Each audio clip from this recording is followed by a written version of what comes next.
Mesdames et messieurs, bonjour, bienvenue dans votre revue de presse du jour sur agenews.info. Démarrons avec le quotidien qui déclare dans sa une que l'État perd la tenue devant Kara. En effet, le journal nous dit que le guide religieux Cheikh Modou Kara Mbacké a fait hier les frais d'une convocation à la police.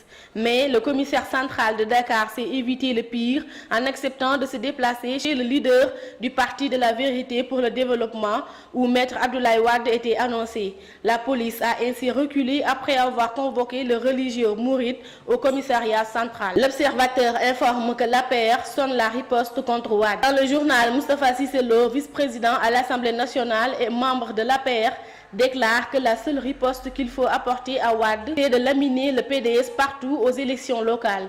Selon lui, Maître Wade a toujours mobilisé des millions et des millions de personnes et il a été battu en 2012. Cissé Lo poursuit dans le même journal pour dire que Abdoulaye Wade n'est qu'une exuvie de serpent et il n'est plus dangereux. Pour les élections locales de 2014, l'Observateur titre dans sa une « Les jeux sont faits et les dégâts constatés ». Le journal confirme que la coalition présidentielle Benno Bokk Yakaar est éclatée dans plusieurs localités.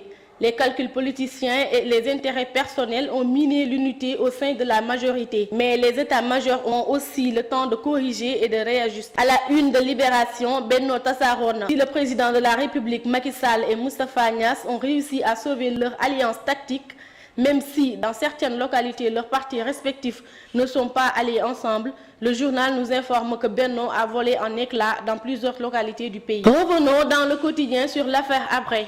Hissène Habré devra désormais se présenter devant les juges des chambres africaines extraordinaires sans son turban, car les juges d'instruction ont décidé que Habré devra se présenter devant la barre à visage découvert et décoiffé conformément aux dispositions du Code de procédure pénale sénégalais. Donc, durant les prochaines audiences, l'ex-président du Tchad devra enlever son turban qui a fait l'objet d'un litige entre lui et le procureur. Terminons avec le sport. À la suite d'Alain Giresse, sélectionneur des Lions, c'est au tour de son homologue Georges Likens, patron de la sélection tunisienne, de s'exprimer sur le tirage au sort des éliminatoires de la CAN 2015. Pour l'entraîneur belge, c'est un tirage au sort assez costaud, dans lequel il y a 3 favoris pour 2 places seulement, contrairement aux autres groupes qui ont 2 favoris.